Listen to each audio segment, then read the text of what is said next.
أعوذ بالله من الشيطان الرجيم بسم الله الرحمن الرحيم ربي زدني علما ربي زدني علما রব্বি জিদনি ইলমা। গতকালকে আমরা পড়ছিলাম কত? 525 পর্যন্ত। 525 পর্যন্ত। আজকে 3-4টা ধারা আছে। এই 3-4টা ধারা পড়া শেষে আমরা সম্পূর্ণ ধারা ইনশাল্লাহ রিভিশন দেব। সম্পূর্ণ ধারা, বেশি এমনি হয়তো ধারা পড়ার দরকার নাই। এখন যে ধারাগুলো লাগবে সেগুলো ইনশাল্লাহ পড়ার চেষ্টা করব। ধারা 550। ধারা 550। 550 ধারায় বলা আছে, চোরাই বলে সন্দেহজনক মালামাল আটক করার বিষয়ে পুলিশের ক্ষমতা। আমরা 523 ধারায় বলছিলাম বা পড়াশোনা করছিলাম যে 523 ধারায় যে পুলিশ অফিসার 3 ধরনের মালামাল কি করতে পারেন? আটক করতে পারেন। পুলিশ অফিসার 3 ধরনের মালামাল আটক করতে পারেন। কোন কোন মালামাল? প্রথমটা ছিল, পুলিশ অফিসার যখন কোনো ব্যক্তির দেহ তল্লাশি করবেন, দেহ তল্লাশি করার পর যে মালামাল পাওয়া যাবে সেই মালামাল পুলিশ অফিসার কি করতে পারেন? আটক করতে পারেন। আর একটা ছিল চোরাই বলে সন্দেহজনক মালামাল। চোরাই মাল বলে সন্দেহ করা যায় বা অভিযোগ পাওয়া যায় বা বিশ্বাস করার মতো যে এই মালটা চোরাই মাল হতে পারে, তাহলে সেই মালামাল কি করা যায়? আটক করা যায়। কে করতে পারেন? পুলিশ অফিসার করতে পারেন। অথবা অপরাধের সাথে সংশ্লিষ্টতা আছে, অপরাধের সাথে সংশ্লিষ্টতা আছে, এরূপ কোন মালামাল পুলিশ অফিসার কি করতে পারেন? আটক করতে পারেন। তাহলে পুলিশ অফিসার 3 ধরনের মালামাল আটক করতে পারেন। 523। আর 550 ধারায় বলা আছে চোরাই বলে সন্দেহজনক মালামাল, মানে 523-এর 2 ধারায়।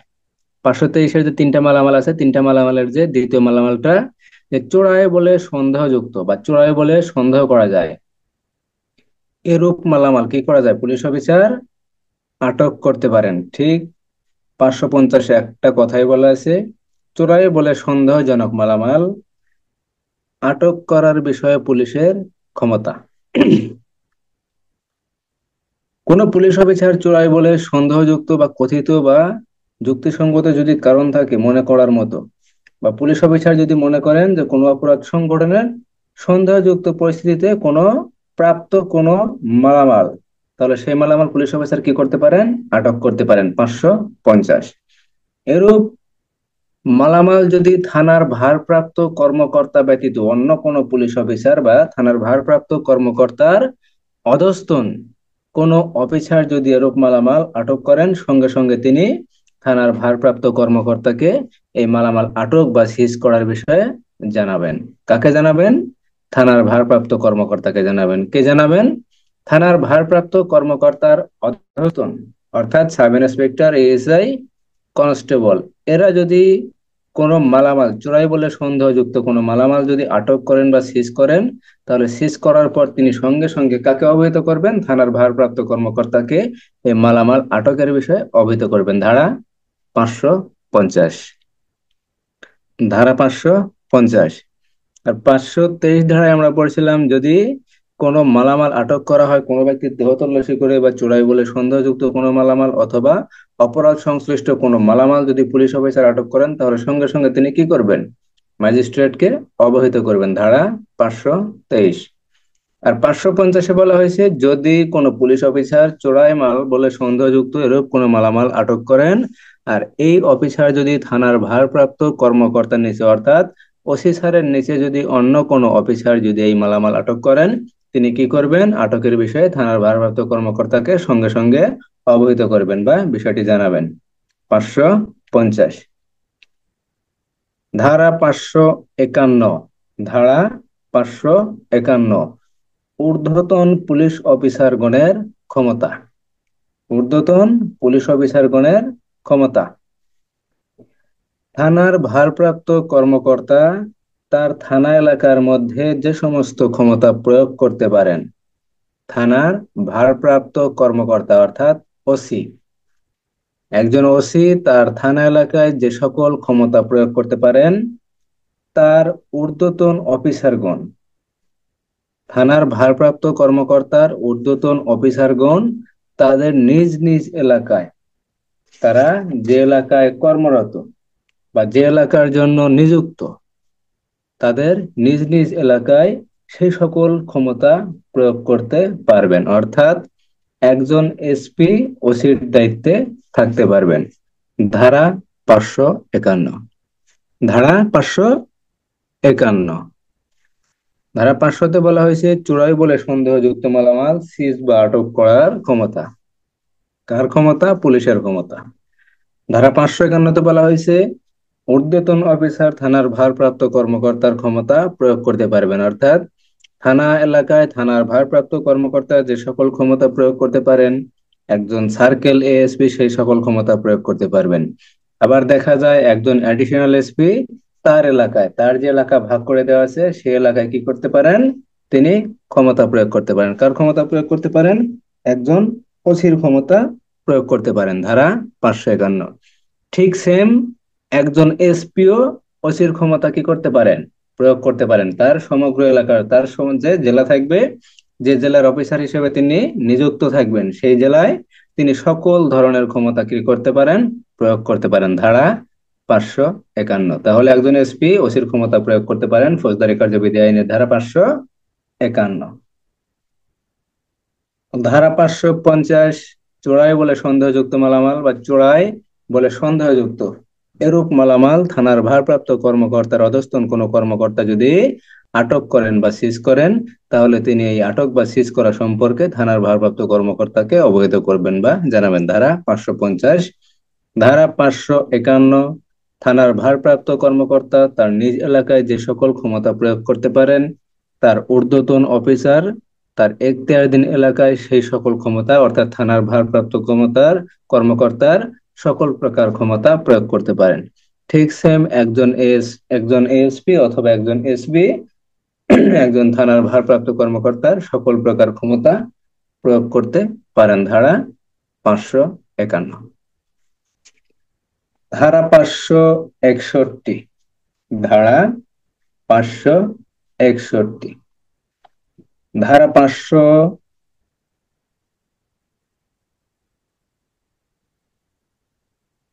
561-তে বলা হয়েছে স্বামী কর্তৃক স্ত্রীকে ধর্ষণের অপরাধ সম্পর্কে বিশেষ বিধান। ধারা 561। এখানে বলা হয়েছে এই বিধিতে যা কিছুই থাকুক না কেন, চিফ মেট্রোপলিটন ম্যাজিস্ট্রেট, যদি মেট্রোপলিটন এলাকা হয় তাহলে চিফ মেট্রোপলিটন ম্যাজিস্ট্রেট, আর জেলা পর্যায়ে যদি হয় তাহলে চিফ জুডিশিয়াল ম্যাজিস্ট্রেট ব্যতীত অন্য কোনো ম্যাজিস্ট্রেট স্বামী কর্তৃক তার স্ত্রীকে ধর্ষণের অপরাধ আমলে গ্রহণ করবেন না, অথবা উক্ত লোকটিকে অপরাধের জন্য বিচারার্থে প্রেরণ করবেন না। ধারা 561-1। ধারা 561-1। ধারা 561-1-এ বলা হয়েছে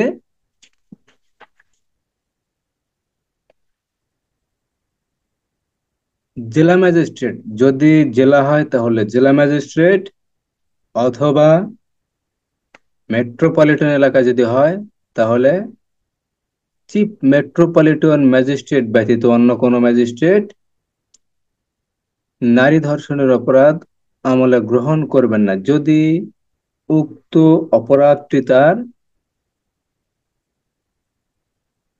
স্বামী কর্তৃক হয়। স্বামী কর্তৃক যদি স্ত্রীকে ধর্ষণের অপরাধ যদি হয় তাহলে সেই অপরাধটি কি করবেন না? আমলে নেবেন না। কে নেবেন না? জেলা ম্যাজিস্ট্রেট, চিফ জুডিশিয়াল ম্যাজিস্ট্রেট অথবা চিফ মেট্রোপলিটন ম্যাজিস্ট্রেট ব্যতীত অন্য কোনো ম্যাজিস্ট্রেট। অন্য কোনো ম্যাজিস্ট্রেট কোন কোন ম্যাজিস্ট্রেট থাকতে পারেন? প্রথম শ্রেণীর ম্যাজিস্ট্রেট, দ্বিতীয় শ্রেণীর ম্যাজিস্ট্রেট, তৃতীয় শ্রেণীর ম্যাজিস্ট্রেট। এরা কি করবেন না? অপরাধ আমলে নেবেন না। কোন অপরাধ? স্বামী কর্তৃক স্ত্রীকে ধর্ষণের অপরাধ। এখানে যে অপরাধটি হয়েছে এই অপরাধ সম্পর্কে যদি কোনো নালিশ যায় তাহলে সেই নালিশ কে নেবেন না? চিফ জুডিশিয়াল ম্যাজিস্ট্রেট অথবা চিফ মেট্রোপলিটন ম্যাজিস্ট্রেট ব্যতীত অন্য কোনো ম্যাজিস্ট্রেট সেই অপরাধ আমলে নেবেন না, অথবা বিচারের জন্য অপরাধীকে সেই অপরাধের বিচারের জন্য লোকটিকে বিচারার্থে কি করবেন না, প্রেরণ করবেন না। ধারা 561 এক। ধারা 561 বলা হয়েছে এই যে অপরাধটা এখানে হয়েছে, উপধারা 1 অনুসারে যে অপরাধ হয়েছে সেই অপরাধের বিচারের ক্ষেত্রে, সেই অপরাধের তদন্তের ক্ষেত্রে একজন পুলিশ ইন্সপেক্টর পদের নিম্ন পদস্থ কোনো অফিসারকে নিয়োগ করা যাবে না। ধারা 561 তাহলে স্বামী কর্তৃক স্ত্রীকে ধর্ষণের যদি কোনো অভিযোগ হয়, তাহলে সেই অভিযোগের তদন্ত পুলিশ অফিসারের কোন পদের কর্মকর্তা দ্বারা তদন্ত করা যাবে? একজন সাব ইন্সপেক্টর, এএসআই, থানার ভারপ্রাপ্ত কর্মকর্তা, যে কোনো অফিসার, যে কোনো অফিসার। তাহলে অবশ্যই হবে থানার ভারপ্রাপ্ত কর্মকর্তা অথবা পুলিশ পরিদর্শক, পুলিশ পরিদর্শক বা পুলিশ ইন্সপেক্টর পদের যে কোনো অফিসার দ্বারা স্বামী কর্তৃক স্ত্রীকে ধর্ষণের অভিযোগ তদন্ত করা যাবে। ধারা 561 561 এখন প্রশ্ন হতে পারে কোন ক্ষেত্রে, কোন ক্ষেত্রে স্বামী কর্তৃক স্ত্রীকে ধর্ষণ হতে পারে? যদি স্ত্রীর বয়স 14 বছরের কম হয়, যদি স্ত্রী লোকটির বয়স 14 বছরের কম হয় এবং তার সম্মতি ব্যতীত বা অনুমতি ব্যতীত তার ইচ্ছার বিরুদ্ধে যদি তার সাথে যৌন সঙ্গম করা হয়, তাহলে সেই ক্ষেত্রে কি হবে? ধর্ষণ হবে, অন্যথায় ধর্ষণ হবে না। তার বয়স যদি 14 বছরের বেশি হয়, সেক্ষেত্রে কি হবে না? ধর্ষণ হবে না। তাহলে ধারা 561 মূল বিষয়টি হলো স্বামী কর্তৃক ধর্ষণের অপরাধ, স্বামী কর্তৃক ধর্ষণের অপরাধ। এখানে যদি প্রশ্ন হয় স্বামী কর্তৃক ধর্ষণ কোন ক্ষেত্রে হতে পারে, কোন ক্ষেত্রে গণ্য হতে পারে স্বামী কর্তৃক স্ত্রীকে ধর্ষণ, কোন ক্ষেত্রে হতে পারে বা কোন ক্ষেত্রে গণ্য করা হয়, যদি এরূপ কোনো প্রশ্ন হয় তাহলে তার উত্তর হবে ফৌজদারি কার্যবিধি আইনের 561 ধারা অনুযায়ী যদি কোনো নারীর বয়স 14 বছরের কম হয়, তাহলে সেক্ষেত্রে যদি তার ইচ্ছার বিরুদ্ধে বা তার সম্মতি ব্যতীত রেখে তার স্বামী যদি তার সাথে যৌন সঙ্গম করে, তাহলে সেক্ষেত্রে কি হবে? তার স্বামী কর্তৃক স্ত্রী ধর্ষণ হবে। আর এই অপরাধের কি করা যাবে? এই অপরাধের বিচার করা যাবে। বিচার কোন আদালত করতে পারবে?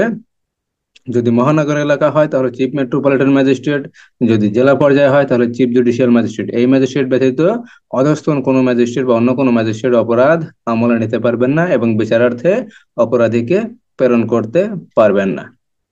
আর যদি প্রশ্ন হয় যে এই অপরাধের ক্ষেত্রে তদন্ত করতে পারবেন পুলিশের কোন পদের অফিসার, তাহলে পুলিশের সর্বনিম্ন ইন্সপেক্টর পদের, পুলিশ ইন্সপেক্টর পদের অফিসার এই অপরাধের কি করতে পারবেন?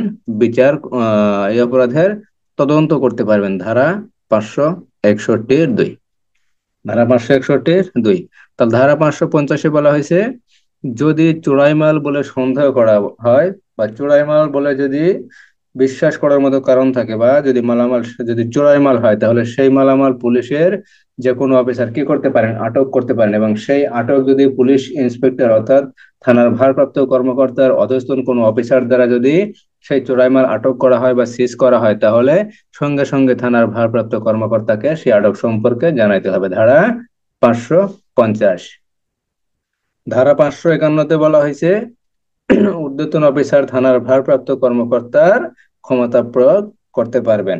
অর্থাৎ থানার ভারপ্রাপ্ত কর্মকর্তা থানা এলাকায় যে সকল ক্ষমতা প্রয়োগ করতে পারেন, তার ঊর্ধ্বতন যে কোনো অফিসার তিনি যে এলাকায় কর্মরত আছেন বা তার এখতিয়ারাধীন এলাকায় তিনি থানার ভারপ্রাপ্ত কর্মকর্তার সকল ক্ষমতা প্রয়োগ করতে পারবেন। সেক্ষেত্রে পুলিশের একজন এসপি থানার ভারপ্রাপ্ত কর্মকর্তার ক্ষমতা প্রয়োগ করতে পারেন। ধারা 551 ধারা 561 বলা হয়েছে স্বামী কর্তৃক ধর্ষণের অপরাধ। এই অপরাধটি তখনই হবে যখন স্ত্রী লোকটির বয়স 14 বছরের কম হবে এবং এবং তার ইচ্ছার বিরুদ্ধে বা তার সম্মতি ব্যতীত রেখে যদি যৌন সঙ্গম করা হয়, সেই ক্ষেত্রে কি হবে? স্বামী কর্তৃক স্ত্রী ধর্ষণের অপরাধ। এই অপরাধটি কে আমলে নিতে পারবেন? চিফ জুডিশিয়াল ম্যাজিস্ট্রেট অথবা চিফ মেট্রোপলিটন ম্যাজিস্ট্রেট ব্যতীত অন্য কোনো ম্যাজিস্ট্রেট এই অপরাধ আমলে নিতে পারবেন না। এই অপরাধ যখন আমলে নিতে পারবেন, তখন এই অপরাধটি কি করতে পারবেন? বিচারও করতে পারবেন। চিফ জুডিশিয়াল ম্যাজিস্ট্রেট অথবা চিফ মেট্রোপলিটন ম্যাজিস্ট্রেট ব্যতীত যেহেতু এই অপরাধটি অন্য কোনো আদালত আমলে নিতে পারবেন না, সেক্ষেত্রে সেক্ষেত্রে কি হবে, এই অপরাধের বিচারও তারা করতে পারবেন না। ধারা 561, এই অপরাধের তদন্ত করার ক্ষেত্রে যদি পুলিশ অফিসারকে নির্দেশনা দেওয়া হয়, তাহলে পুলিশ ইন্সপেক্টর পদের নিম্নের কোনো অফিসারকে এই অপরাধের অর্থাৎ স্বামী কর্তৃক ধর্ষণের অপরাধ তদন্ত করতে পারবেন না। ধারা 561(2). ধারা 565, সর্বশেষ ধারা, ফৌজদারি কার্যবিধি আইনের সর্বশেষ ধারা।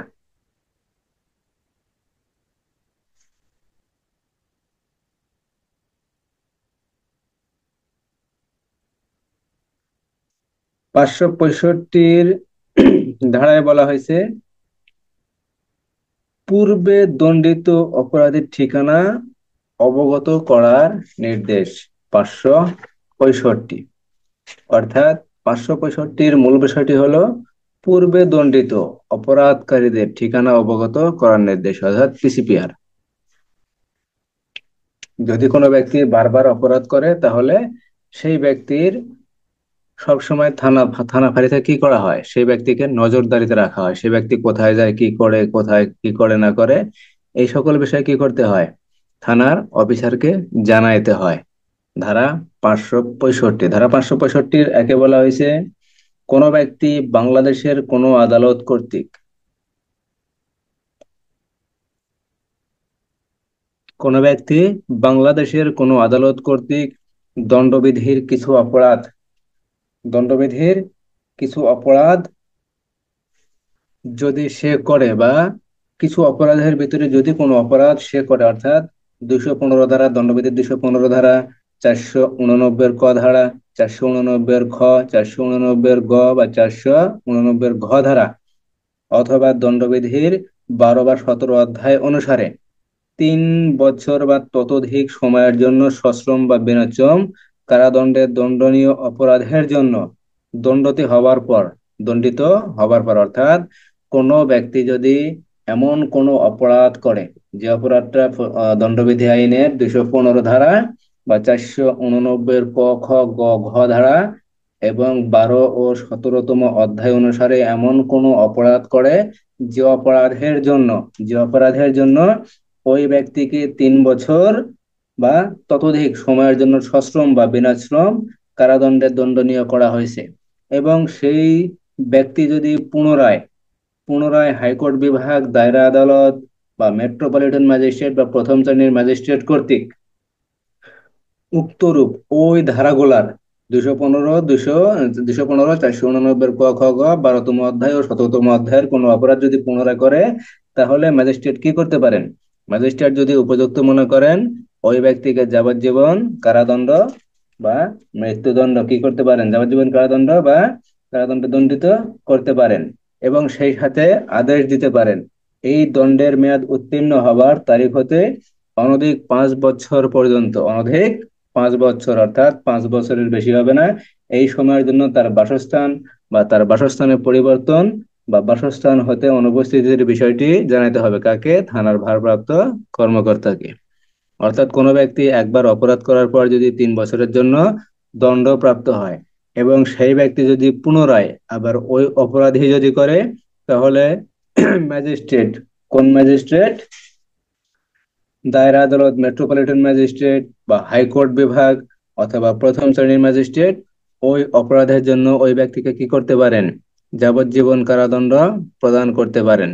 যদি যাবজ্জীবন কারাদণ্ড প্রদান করতে পারেন, সেক্ষেত্রে তিনি আরো আদেশ দিতে পারেন যে এই দণ্ড ভোগ করার পর, অর্থাৎ যাবজ্জীবন কারাদণ্ড হোক বা অন্য কোনো দণ্ড প্রদান করা হোক, সেই দণ্ড ভোগ করার পর 5 বছর পর্যন্ত, 5 বছরের বেশি হবে না, অনধিক 5 বছর, এই অনধিক 5 বছর সময়ের জন্য কি করতে পারেন, ওই ব্যক্তিকে আরো একটি আদেশ দিতে পারেন যে আপনি আপনার বাসস্থান আছে, এই বাসস্থান ছেড়ে আপনি কোথাও যাবেন না, বা আপনার যে এলাকা আছে এই এলাকা ছেড়ে আপনি কোথাও বসবাস করবেন না। এই সম্পর্কে ওই ব্যক্তিকে আদেশ দিবেন, এবং তিনি যদি কোথাও যান, তাহলে অবশ্যই থানার ভারপ্রাপ্ত কর্মকর্তাকে এই বিষয়ে তিনি অবহিত করবেন। ধারা 565(1) ধারা 565 এক। ধারা 565 দিয়ে বলা হয়েছে, আপিল বা অন্য কোনোভাবে যদি উক্ত দণ্ড বাতিল হয় তাহলে আদেশও বাতিল হয়ে যাবে। অর্থাৎ ওই ব্যক্তি যদি আপিল করে,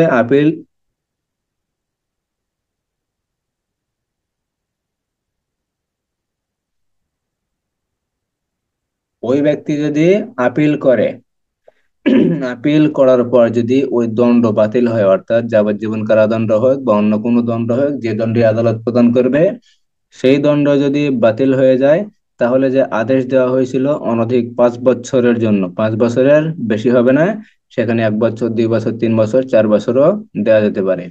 এই যে সময়টা আছে, এই সময়ের যে আদেশটা দেওয়া হয়েছে যে থানার ভারপ্রাপ্ত কর্মকর্তাকে তার অবস্থান সম্পর্কে জানাইতে হবে, তখন এই আদেশটাও কি হবে, বাতিল বলে গণ্য হবে। 565 দুই উপধারা। আর 565 বলা হয়েছে, দণ্ডিত ব্যক্তি দণ্ড ভোগের পর মুক্ত অপরাধীদের বাসস্থান বা বাসস্থান পরিবর্তন বা বাসস্থান হতে অনুপস্থিতির বিজ্ঞপ্তিকরণ সম্পর্কে এই ধারার বিধান সরকার কর্তৃক প্রণয়ন করতে পারবে। অর্থাৎ ওই ব্যক্তি কোথায় থাকবে, কিভাবে থাকবে, কোন কোন হালতে থাকবে, সেটা সরকার কর্তৃক নির্ধারণ করা হবে। কোন ক্ষেত্রে? ওই ব্যক্তি যখন অপরাধ শেষে যখন বের হবে, তখন যখন তাকে মুক্তি প্রদান করা হবে, মুক্তি প্রদান করার পর সে কিভাবে থাকবে না থাকবে, সেটা সরকার কর্তৃক কিছু বিধি প্রণয়ন করা দেওয়া যেতে পারে। এখন 565 বলা হয়েছে, ওই ব্যক্তি যদি এই সকল শর্ত, সরকার কর্তৃক যে সকল শর্ত দেওয়া হবে বা যে সকল বিধি নির্ধারণ করে দেওয়া হবে যে আপনি এভাবে থাকবেন, এভাবে থাকবেন, এর বাইরে কোনো কিছু করতে পারবেন না, এখন ওই ব্যক্তিকে যখন এই শর্তগুলো দেওয়া হবে, এই শর্ত যদি ওই ব্যক্তি যদি লঙ্ঘন করে, অথবা ওই ব্যক্তি তার বাসস্থান হতে যদি অন্য কোনো জায়গায় যদি যায়, বা তার বাসস্থান যদি পরিবর্তন করে, বা সে তার নিজ বাড়িতে যদি অনুপস্থিত থাকে, তাহলে পুলিশ অফিসার তাকে বিনা পরোয়ানায় কি করতে পারবেন, গ্রেপ্তার করতে পারবেন। ধারা 565 ধারা 565 কারণ ধারা 565 একবার অপরাধ করার পর যদি ওই অপরাধটা পুনরায় করে, তাহলে ওই ব্যক্তিকে যাবজ্জীবন কারাদণ্ড প্রদান করা যাবে অথবা অন্য কোনো দণ্ডে প্রদান করা যাবে। এক্ষেত্রে কে দণ্ড প্রদান করতে পারবেন? হাইকোর্ট বিভাগ, দায়রা আদালত, ম্যাজিস্ট্রেট আদালত অথবা প্রথম শ্রেণীর ম্যাজিস্ট্রেট এই দণ্ড প্রদান করতে পারবেন।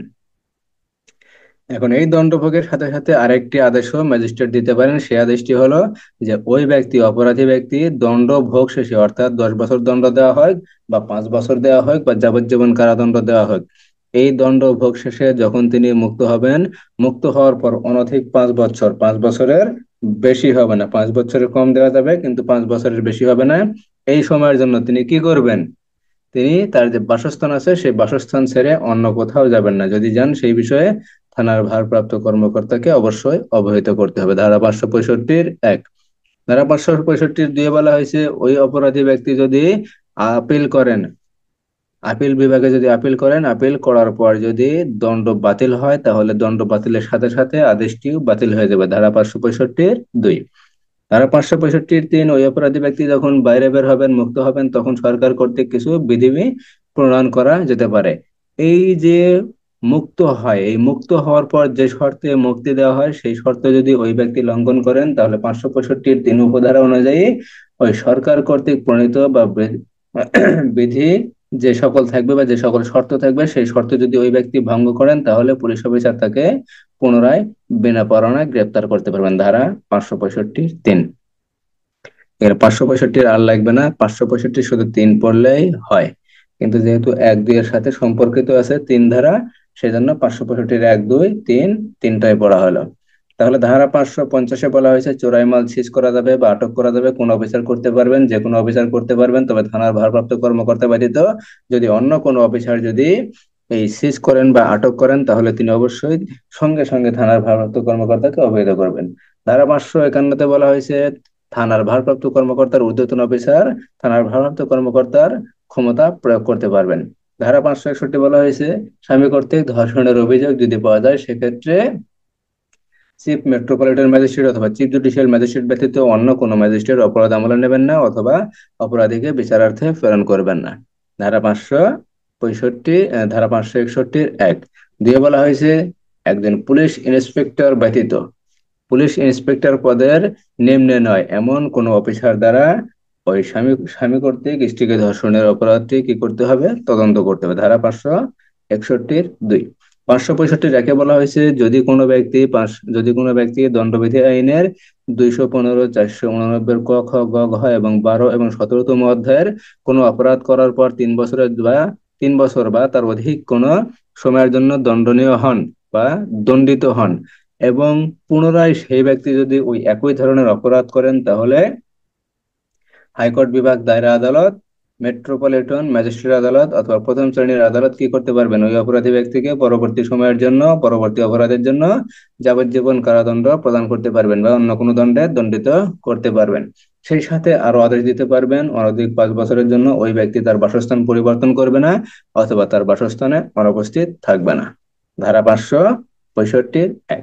565-2 বলা হয়েছে, ওই ব্যক্তি যদি কোনো প্রকার আপিল করেন, আপিল করার পর যদি দণ্ড বাতিল হয়, তাহলে দণ্ড বাতিলের সাথে সাথে যে আদেশটি দেওয়া হয়েছে 5 বছরের জন্য বা তার অনধিক 1, 2, 3, 4 বছরের জন্য, সেই আদেশটি কি হবে, বাতিল বলে গণ্য হবে। 565-3 বলা হয়েছে, যদি মুক্তি হয়, মুক্তি পাওয়ার পর যদি শর্ত যদি লঙ্ঘন করে, তাহলে ওই ব্যক্তিকে পুলিশ অফিসার বিনা পরোয়ানায় গ্রেপ্তার করতে পারবেন। ধারা 565-3। তাহলে ধারা 550, 551, 561, 565, বুঝতে কোনো সমস্যা আছে?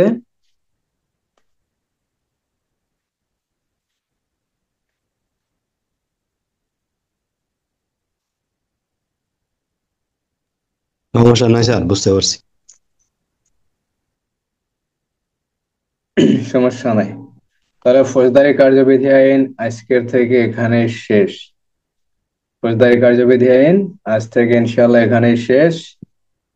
আমরা একটু রিভিশন করব একদম প্রথম থেকে, একদম প্রথম থেকে ফৌজদারি কার্যবিধি আইনটা একটু রিভিশন করব। ফৌজদারি কার্যবিধি আইন আর ওইভাবে পড়ানো হবে না। যদি কোনো জায়গায় কোনো সমস্যা থাকে, কোনো জায়গায় যদি সমস্যা মনে হয়, অবশ্যই নোট করে রেখে দেবেন যে এই জায়গায় সমস্যা মনে হয়, তাহলে সেই ধারাটা পুনরায় পড়ানোর চেষ্টা করব। তো আপনারা একটা জিনিস মনে রাখবেন যে 42 থেকে ধারা 176, ধারা 176 না, ধারা 42 থেকে ধারা 110, ধারা 110, আবার ধারা 127 থেকে ধারা 132, ধারা 132, আবার ধারা 149 থেকে ধারা 176। এই যে পার্ট পার্ট গুলো আছে, এখানে পড়াগুলো খুবই গুরুত্বপূর্ণ, এই পড়াগুলো বারবার পড়বেন। এখান থেকেই প্রশ্ন হওয়ার সম্ভাবনা আছে, এর বাইরে আর প্রশ্ন হওয়ার সম্ভাবনা নাই। আমরা যেগুলো পড়ছি এগুলো জানার জন্য, এগুলো এমসিকিউ এর জন্য। আমাদের এমসিকিউ পরীক্ষায় পাশ করার জন্য এখন বেশি বেশি করতে হবে, এমসিকিউ পরীক্ষায় পাশ করার জন্য। কারণ প্রচুর পরিমাণে এমসিকিউ আসে, বিভিন্ন জায়গা থেকে আসে, আর ফৌজদারি কার্যবিধি, দণ্ডবিধি, পিআরবি এগুলা থেকে বেশি আসে। তো ফৌজদারি কার্যবিধি আইন আমরা এখন একটু রিভিশন করি, দেখা যাক ইনশাল্লাহ কতটুকু করা যায়। ফৌজদারি কার্যবিধি আইন। ফৌজদারি কার্যবিধি আইন 1898 সালের 5 নং আইন। 1898 সালের 1 জুলাই হতে কার্যকর। ফৌজদারি কার্যবিধি আইন একটি পদ্ধতিগত আইন। মোট অধ্যায় আছে 46টি, কার্যকরী 45টি, বাতিল 1টি। তফসিল আছে 5টি, কার্যকরী 4টি, 1টি বাতিল। ধারা 1।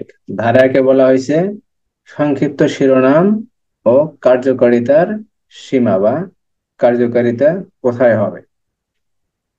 ধারা 4। ধারা 4-এ বলা হয়েছে বিভিন্ন বিষয়ের সংজ্ঞা। ধারা 4। ধারা 5-এ বলা হয়েছে ধারা 5। ধারা 5-এ বলা হয়েছে দণ্ডবিধির অপরাধের বিচার কোথায় করা যাবে, বা দণ্ডবিধির অপরাধের বিচার, অনুসন্ধান, তদন্ত কিভাবে করতে হবে, ফৌজদারি কার্যবিধি আইন অনুসারে করতে হবে। আর 2-এ বলা হয়েছে অন্য আইনে যদি অপরাধের তদন্ত, অনুসন্ধান, বিচার ব্যবস্থা থাকে, তাহলে সেই আইন প্রযোজ্য হবে। এখানে ফৌজদারি কার্যবিধি আইন প্রযোজ্য হবে না। অর্থাৎ নিজস্ব আইনে যদি তদন্ত, অনুসন্ধান, বিচার ব্যবস্থা থাকে তাহলে সেই আইন প্রযোজ্য হবে। 6 ধারায় বলা হয়েছে আদালতের শ্রেণীবিভাগ। কোন আদালত? ফৌজদারি আদালতের শ্রেণীবিভাগ। 9 ধারায় বলা হয়েছে দায়রা আদালত, দায়রা আদালত গঠন, দায়রা জজ নিয়োগ। 10 ধারা 10 নির্বাহী ম্যাজিস্ট্রেট। ধারা 10 নির্বাহী ম্যাজিস্ট্রেট। ধারা 11 জুডিশিয়াল ম্যাজিস্ট্রেট, অর্থাৎ বিচারিক ম্যাজিস্ট্রেট কে নিয়োগ করেন?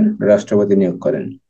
ধারা 12 স্পেশাল ম্যাজিস্ট্রেট অথবা বিশেষ ম্যাজিস্ট্রেট। পুলিশের কোন পদের অফিসারকে স্পেশাল ম্যাজিস্ট্রেট নিয়োগ করা যায়?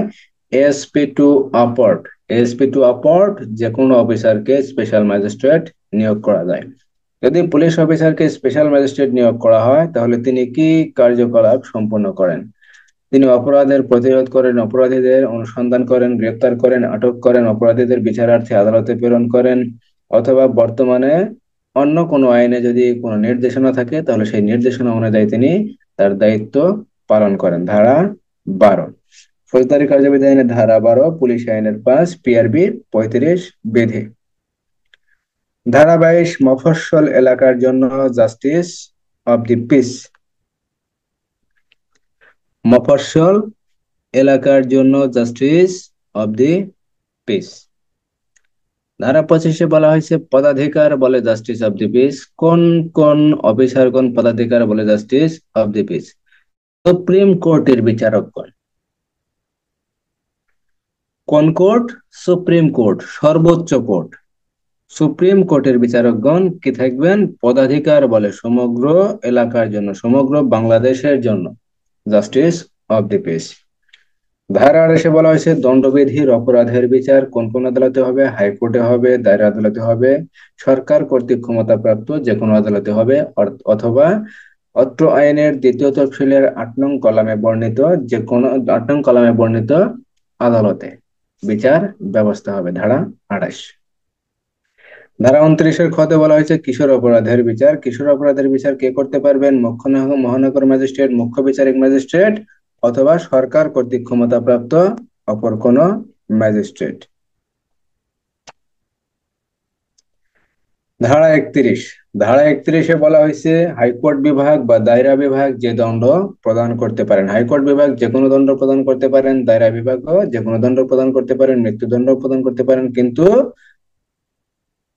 হাইকোর্ট বিভাগের অনুমোদন ব্যতীত কার্যকর করতে পারেন না। হাইকোর্ট বিভাগের অনুমোদনের জন্য কি করতে হয়? ফৌজদারি কার্যবিধি আইনের 374 ধারা অনুসারে কি করা হয়? ওই মৃত্যুদণ্ড যে প্রদান করা হয় বা কার্যকরী করার জন্য যে আদেশ দেওয়া হয় সেই আদেশের যে কাগজপত্র থাকে বা নথিপত্র থাকে, মামলা সংশ্লিষ্ট যে কাগজপত্র থাকে, সেই কাগজপত্র কি করা হয়? হাইকোর্ট বিভাগে প্রেরণ করা হয়। কত ধারা অনুযায়ী? ফৌজদারি কার্যবিধি আইনের 374 ধারা অনুযায়ী। আর 376 ধারা অনুযায়ী হাইকোর্ট বিভাগ সেখানে যে কোনো প্রকার আদেশ দিতে পারেন। সে আদেশ বহাল রাখতে পারেন, নতুন কোনো আদেশ দিতে পারেন, নতুন কোনো দণ্ড দিতে পারেন, অথবা আদেশ বাতিল করতে পারেন, আসামিকে কি করতে পারেন? খালাস দিতে পারেন। ধারা 376। ধারা 35 একই মামলায় বিভিন্ন অপরাধে দণ্ডিত হলে তার শাস্তি। যদি কোনো ব্যক্তি একটি মামলায় বিভিন্ন অপরাধে দণ্ডিত হয় তখন তাকে কি ধরনের শাস্তি প্রদান করা যায় তা বর্ণনা করা হয়েছে ধারা 35। ধারা 35 ক অপরাধী ব্যক্তি যদি পূর্বেই জেল হাজতে থাকে তাহলে কারাদণ্ডের মেয়াদ বাদ দিতে হবে।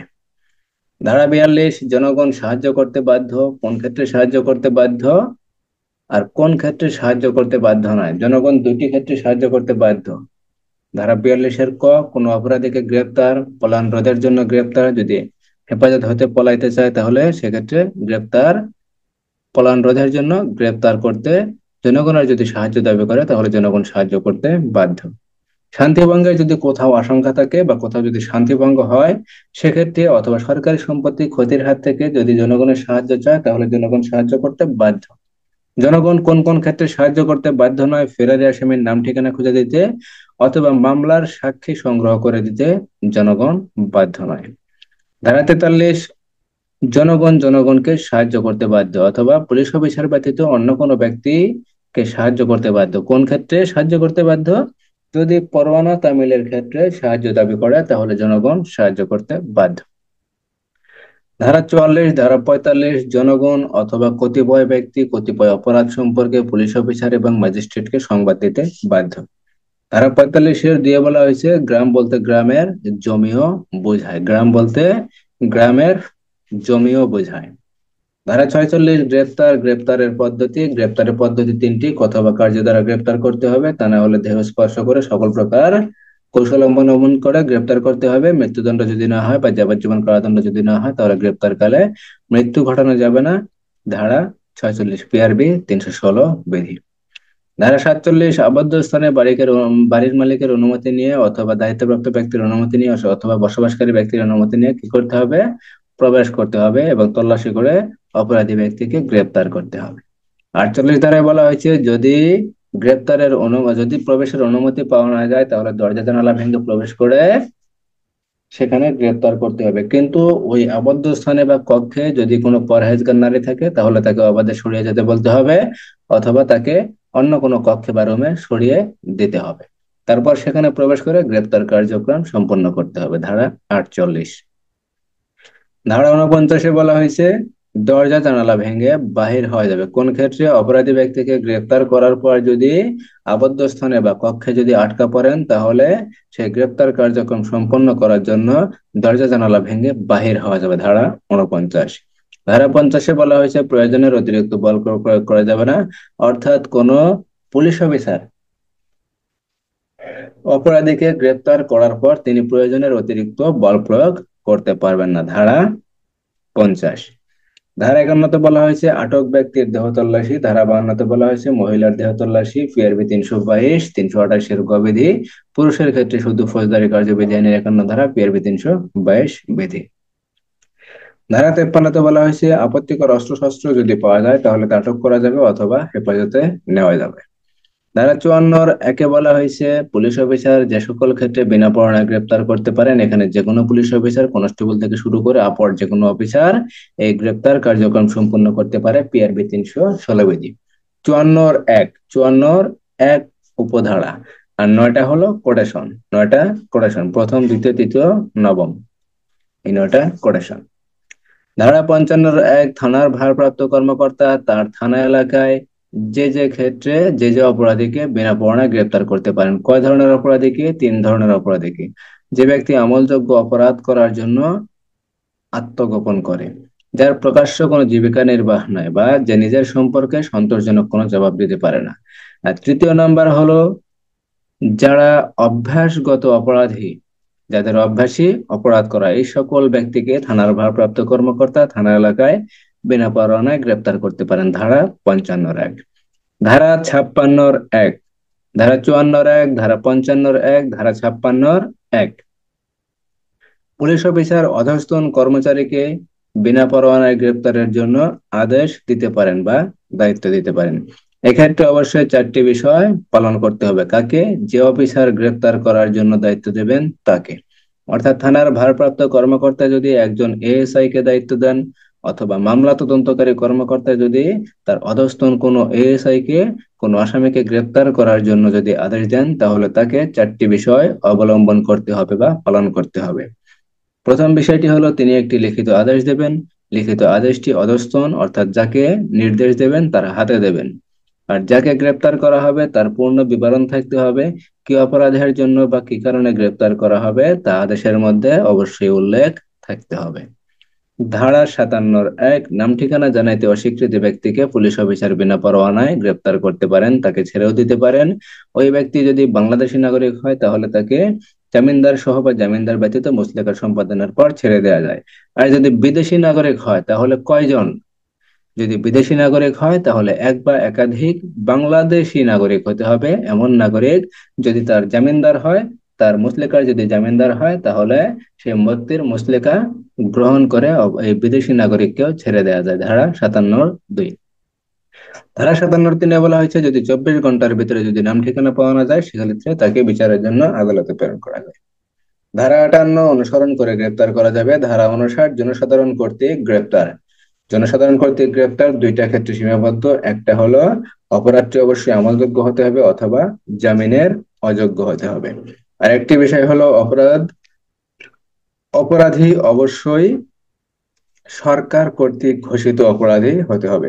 অর্থাৎ জনগণ কর্তৃক গ্রেপ্তার দুইটি ক্ষেত্রে সীমাবদ্ধ: এক, আমলযোগ্য অপরাধ বা জামিনের অযোগ্য অপরাধ; দুই, সরকার কর্তৃক ঘোষিত অপরাধ। এই অপরাধ ব্যতীত অন্য কোনো অপরাধীকে জনগণ নিজ ক্ষমতায় গ্রেপ্তার করতে পারেন না। কিন্তু পুলিশ অফিসার অথবা ম্যাজিস্ট্রেট যদি গ্রেপ্তারের আদেশ দেন, সেক্ষেত্রে জনগণ গ্রেপ্তার করতে পারেন। ধারা 59। ধারা 60, গ্রেপ্তার যদি করা হয় তাহলে থানার ভারপ্রাপ্ত কর্মকর্তার নিকট গ্রেপ্তার ব্যক্তিকে হাজির করতে হবে। ধারা 60। ধারা 61-তে বলা হয়েছে 24 ঘন্টার ভিতরে আদালতে প্রেরণ করতে হবে। ধারা 62-তে বলা হয়েছে থানার ভারপ্রাপ্ত কর্মকর্তা গ্রেপ্তার সম্পর্কে এবং জামিনে যদি ছেড়ে দেওয়া হয় সেই ছেড়ে দেওয়া সম্পর্কে ম্যাজিস্ট্রেটকে অবহিত করবেন। কোন ম্যাজিস্ট্রেটকে? যদি জেলা হয় তাহলে চিফ জুডিশিয়াল ম্যাজিস্ট্রেট, যদি মেট্রোপলিটন এলাকা হয় তাহলে চিফ মেট্রোপলিটন ম্যাজিস্ট্রেটকে অবশ্যই এই বিষয়ে রিপোর্ট প্রদান করবেন। ধারা 63-তে বলা হয়েছে জামিন, মুচলেকা বা আদালতের বিশেষ যদি আদেশ না থাকে তাহলে অপরাধী ব্যক্তিকে ছেড়ে দেওয়া যাবে না। ধারা 64-65-তে বলা হয়েছে যদি ম্যাজিস্ট্রেট, বিচারিক ম্যাজিস্ট্রেট হোক, নির্বাহী ম্যাজিস্ট্রেট হোক, যে কোনো ম্যাজিস্ট্রেট যদি জনগণকে গ্রেপ্তারের জন্য আদেশ দেন তাহলে জনগণ গ্রেপ্তার করতে পারবেন অথবা ম্যাজিস্ট্রেট কি নিজেই গ্রেপ্তার করতে পারবেন। ধারা 64, ধারা 65। ধারা 66-তে বলা হয়েছে পুনরায় গ্রেপ্তার। পুনরায় গ্রেপ্তারের ক্ষেত্রে অপরাধী ব্যক্তিকে সারা বাংলাদেশের যে কোনো স্থানে অনুসরণ করা যাবে। ধারা 66। ধারা 67-তে বলা হয়েছে পুনরায় গ্রেপ্তারের ক্ষেত্রে ফৌজদারি কার্যবিধি আইনের 47, 48, 49 ধারা অনুসরণ করা যাবে। ধারা 68-তে বলা হয়েছে সমনকে জারি করতে পারে, সমনকে ইস্যু করতে পারেন, সমন আদালত ইস্যু করতে পারেন। সমন কোন আদালত ইস্যু করেন? যে আদালত অপরাধের বিচার করেন সেই আদালতে কি করেন? সমন ইস্যু করেন। সমন কয় কপিতে ইস্যু করা হয়? সমন 2 কপিতে ইস্যু করা হয়। সমনকে জারি করেন সমন সরকারি কর্মচারী, পুলিশ অফিসার জারি করেন অথবা আদালতের অফিসার জারি করেন। সমন যে কোনো অফিসার, সরকারি যে কোনো অফিসার জারি করতে পারেন। সেক্ষেত্রে একজন কনস্টেবল সমন জারি করতে পারেন। ধারা 69, সমন জারির পদ্ধতি। ধারা 69। ধারা 70 বলা হয়েছে সাবালক পুরুষের নিকট সমন জারি। ধারা 71-এ বলা হয়েছে সাবালক পুরুষ যদি না পাওয়া যায় তাহলে প্রকাশ্য স্থানে লটকিয়ে দিয়ে সমন জারি। ধারা 72-এ বলা হয়েছে সরকারি কর্মচারীর উপরে সমন জারি। পিআরবি 471। পিআরবি 471। ধারা 73-এ বলা হয়েছে নিজ এলাকার বাইরে সমন জারি। ধারা 73। ধারা 74-এ বলা হয়েছে সমন জারির প্রমাণ। ধারা 74। ধারা 75-এ বলা হয়েছে গ্রেপ্তারি পরোয়ানা। পিআরবি 315, 468 বিধি। গ্রেপ্তারি পরোয়ানা। ধারা 76-এ বলা হয় ধারা 75-এর 1, ধারা 75-এর 2 বলা হয়েছে গ্রেপ্তারি পরোয়ানা বলবৎ থাকার সময় বা মেয়াদ। কতদিন পর্যন্ত বলবৎ থাকবে? যতদিন পর্যন্ত গ্রেপ্তার না হবে, অথবা আদালত যদি বাতিল না করেন তাহলে ততদিন পর্যন্ত বলবৎ থাকবে। এই গ্রেপ্তারি পরোয়ানা যদি একবার বাতিল করা হয় তার পুনরায় নবায়ন করা যায় না। ধারা 75। পিআরবি 315, 468 বিধি। ধারা 76, পরোয়ানা নির্দেশিত করতে পারেন। কি নির্দেশিত করতে পারেন? পরোয়ানার উপরে বিভিন্ন ধরনের নির্দেশনা দিতে পারেন যে অপরাধী ব্যক্তি যদি জামিন নিতে চায়, মুচলেকা দিতে চায় বা জামিনদার সংগ্রহ করতে পারে বা জামিন নিতে যদি ইচ্ছুক থাকে তাহলে সেই ক্ষেত্রে অপরাধী ব্যক্তিকে জামিনে মুক্তি দেওয়া যাবে। এই সকল বিষয় কি করতে পারেন? আদালত কর্তৃক নির্দেশনা দিয়ে দিতে পারেন। ধারা 76। ধারা 77-এ বলা হয়েছে এক বা একাধিক পুলিশ অফিসার অথবা এক বা একাধিক ব্যক্তি কর্তৃক গ্রেপ্তার পরোয়ানা নির্দেশিত করা যায়। সেই নির্দেশনা অনুসারে এক বা একাধিক ব্যক্তি অথবা এক বা একাধিক পুলিশ অফিসার সেই পরোয়ানা কার্যকরী করতে পারেন। ধারা 78-এ বলা হয়েছে জমির মালিক, কৃষক অথবা ম্যানেজার কর্তৃক পরোয়ানা নির্দেশিতকরণ এবং পরোয়ানা কার্যকরীকরণ। ধারা 79-তে বলা হয়েছে পুলিশ অফিসারের নিকট প্রেরিত পরোয়ানা অধস্তন দ্বারা গ্রেপ্তার কার্যক্রম সম্পন্ন করা যায়। ধারা 80-তে বলা হয়েছে গ্রেপ্তার সম্পর্কে অপরাধী ব্যক্তিকে জানাইতে হবে বা গ্রেপ্তারের সারমর্ম পরে তাকে জানাইতে হবে বা গ্রেপ্তারের যে পরোয়ানা থাকবে সেই পরোয়ানাও দেখাইতে হবে। ধারা 81-তে বলা হয়েছে অপরাধী ব্যক্তিকে অনতি বিলম্বে আদালতে প্রেরণ করতে হবে। ধারা 82-তে বলা হয়েছে পরোয়ানা আমলে অপরাধী ব্যক্তিকে সারা বাংলাদেশে অনুসরণ করা যায়। তাহলে কোন কোন ধারায় অপরাধী ব্যক্তিকে অনুসরণ করা যায়? ফৌজদারি কার্যবিধি আইনের 58 ধারা অনুযায়ী অপরাধী ব্যক্তিকে বিনা পরোয়ানায় গ্রেপ্তারের ক্ষেত্রে 58 ধারায় বিনা পরোয়ানায় গ্রেপ্তারের ক্ষেত্রে কি করা যায়? অপরাধী ব্যক্তিকে অনুসরণ করা যায়। ফৌজদারি কার্যবিধি আইনের 66 ধারা অনুযায়ী অপরাধী ব্যক্তিকে পুনরায় গ্রেপ্তারের ক্ষেত্রে সারা বাংলাদেশে অনুসরণ করা যায়। ফৌজদারি কার্যবিধি আইনের 82 ধারা অনুযায়ী পরোয়ানা সহ পরোয়ানা সহ গ্রেপ্তারের জন্য অপরাধী ব্যক্তিকে সারা বাংলাদেশে অনুসরণ করা যায়। ধারা 83-তে বলা হয়েছে এখতিয়ারের বাইরে কার্যকরী করার জন্য পরোয়ানা ওই এলাকার ম্যাজিস্ট্রেট, পুলিশ সুপার বা পুলিশ কমিশনারের নিকট প্রেরণ। ধারা 84-তে বলা হয়েছে নিজ এলাকার পুলিশ অফিসার দ্বারা পরোয়ানা কার্যকরীকরণ। ধারা 85-তে বলা হয়েছে 20 মাইল দূরে যদি হয় তাহলে অপরাধী ব্যক্তিকে রেখে আসা যাবে। 86-তে বলা হয়েছে রেখে আসার পর ম্যাজিস্ট্রেট, পুলিশ সুপার বা পুলিশ কমিশনারের কার্যপদ্ধতি বা করণীয় কি। ধারা 87-তে বলা হয়েছে হুলিয়া, খুবই গুরুত্বপূর্ণ ধারা 87। ধারা 87 পিআরবি 472, পিআরবি 472 বিধি। তাহলে হুলিয়া কাকে বলে? ধারা 87-এর 1 হুলিয়া জারির প্রমাণ। হুলিয়া জারি ধারা 87-এর 2। আর হুলিয়া জারির প্রমাণ বা হুলিয়া জারি কিভাবে প্রমাণ করতে হয়? ধারা 87-এর 3। ধারা 88 ক্রোক, ক্রোকি পরোয়ানা, ক্রোকের পদ্ধতি বা স্থাবর অস্থাবর সম্পত্তি ক্রোকের পদ্ধতি। ধারা 88 পিআরবি 474 বিধি, পিআরবি 474 বিধি। ধারা 89 ক্রোকি সম্পত্তি প্রত্যর্পণ। ধারা 89। ধারা 90 সমনের অতিরিক্ত পরোয়ানা অথবা সমনের পরিবর্তে পরোয়ানা জারি। ধারা 91 উপস্থিত ব্যক্তির নিকট মুচলেকা সম্পাদন করে আদালতে হাজির হতে বাধ্য করা যায়। ধারা 92 ওই ব্যক্তি যদি মুচলেকার শর্তে যদি লঙ্ঘন করে তাহলে তাকে হাজির করার জন্য গ্রেপ্তারি পরোয়ানা ইস্যু করা যায় বা জারি করা যায়। ধারা 93 এর ক খ গ্রেপ্তারি সমন অথবা পরোয়ানা আদালতে কি দেশের বাইরে প্রেরণ। 93 এর গ দেশে দেশে যদি দেশের কোনো আদালত যদি পরোয়ানা প্রাপ্ত হয়, অর্থাৎ বিদেশের কোনো পরোয়ানা বা সমন যদি দেশে যদি প্রাপ্ত হয় তাহলে দেশের আদালতের কার্যপদ্ধতি। ধারা 93 এর গ। ধারা 94 অপরাধ সংশ্লিষ্ট কোনো তথ্য বা বস্তু বা পার্সেল যদি কোনো ব্যক্তির নিকট থাকে তাহলে তাকে হাজির করার জন্য আদেশ বা লিখিতভাবে সমন দেওয়া যায়। ধারা 95 ডাক পার্সেল কর্তৃপক্ষের নিকট যদি কোনো কিছু থাকে, চিঠি বা টেলিগ্রাম কর্তৃপক্ষের নিকট যদি কোনো কিছু থাকে তাহলে তা হাজির করার জন্য নির্দিষ্ট কোনো ব্যক্তির নিকট নির্দেশ প্রদান করা যায়। ধারা 96 তল্লাশি কি তল্লাশি পরোয়ানা। ধারা 96। ধারা 97 তল্লাশি পরোয়ানা নিয়ন্ত্রণ। ধারা 97। ধারা 98-তে বলা হয়েছে চোরাই মাল, জাল দলিল উদ্ধারের জন্য তল্লাশি করা যায়। এখানে একজন এএসআই পদের অফিসারও তল্লাশি কার্যক্রম সম্পন্ন করতে পারেন। ধারা 98। ধারা 99-তে নিজ এলাকার বাহিরে অন্য এলাকায় তল্লাশি পরোয়ানা কার্যকরীকরণ। ধারা 99 করতে বলা হয়েছে অবৈধ প্রকাশনা যা এইগুলো অবৈধ প্রকাশনা বাজেয়াপ্ত ঘোষণা করা যায় এবং বাজেয়াপ্ত করার পর তা উদ্ধারের জন্য তল্লাশি করা যায়। এক্ষেত্রে তল্লাশি করার জন্য একজন পুলিশের সাব ইন্সপেক্টর পদের সর্বনিম্ন সাব ইন্সপেক্টর পদের অফিসার এই তল্লাশি কার্যক্রম সম্পন্ন করতে পারেন। ধারা 99 আর ক। ধারা 99 খতে বলা হয়েছে সংক্ষুব্ধ ব্যক্তি আদেশের তারিখ হতে পরবর্তী 60 দিনের ভিতরে আদালতে আপিল করতে পারেন, আপিল বিভাগে আপিল করতে পারেন। ধারা 99 খ। ধারা 100-তে বলা হয়েছে বেআইনিভাবে আটক ব্যক্তিকে উদ্ধারের জন্য তল্লাশি। ধারা 102 ধারা 103 তল্লাশি কি তল্লাশির পদ্ধতি কি। ধারা 104 আদালতে যা হাজির করা হয় বা উপস্থাপন করা হয় প্রত্যেকটি দলিল দস্তাবেজ আদালত যদি উপযুক্ত মনে করেন তা আটক করতে পারেন। ধারা 105-এ বলা হয়েছে আদালত যেখানে তল্লাশির জন্য তল্লাশি পরোয়ানা ইস্যু করতে পারেন সেখানে নিজে উপস্থিত থেকে তল্লাশি কার্যক্রম সম্পন্ন করতে পারেন। ধারা 106 বলা হয়েছে দণ্ডিত ব্যক্তির নিকট থেকে শান্তিরক্ষার মুচলেকা সম্পাদন 3 বছরের জন্য জামিনদার সহ অথবা জামিনদার ব্যতীত। ধারা 107-এ বলা হয়েছে শান্তিরক্ষার মুচলেকা সম্পাদন অন্যান্য ক্ষেত্রে দণ্ডিত নয় এমন ক্ষেত্রে মুচলেকা সম্পাদন জামিনদার সহ অথবা জামিনদার ব্যতীত 1 বছরের জন্য। ধারা 108 রাষ্ট্রদ্রোহমূলক অপরাধীর নিকট থেকে 1 বছরের জন্য মুচলেকা সম্পাদন জামিনদার সহ অথবা জামিনদার ব্যতীত। ধারা 109 বলা হয়েছে জামিনদার সহ অথবা জামিনদার ব্যতীত 1 বছরের জন্য মুচলেকা সম্পাদন কোন ক্ষেত্রে? ভবঘুরে অপরাধের ক্ষেত্রে, ভবঘুরে বা সন্দেহভাজনক যে অপরাধী আছেন তাদের ক্ষেত্রে কি মুচলেকা সম্পাদন 1 বছরের জন্য। ধারা 110-এ বলা হয়েছে অভ্যাসগত যারা অপরাধী আছে তাদের থেকে সদাচরণের মুচলেকা সম্পাদন কতদিনের জন্য? 3 বছরের জন্য, অবশ্যই জামিনদার সহ, অবশ্যই জামিনদার সহ।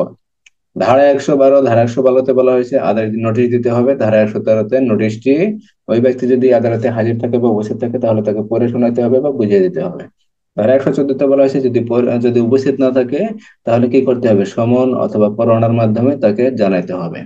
ধারা 115তে বলা হয়েছে সমন এবং পরোয়ানার সাথে ওই ব্যক্তিকে 112 ধারা নোটিশের একটি অনুলিপি দিতে হবে এবং তাকে দেখাইতে হবে যে তোমার এই অপরাধ, সে যেন বুঝতে পারে, এবং তাকে বোঝানোর জন্য একটি কপি তাকে দিতে হবে।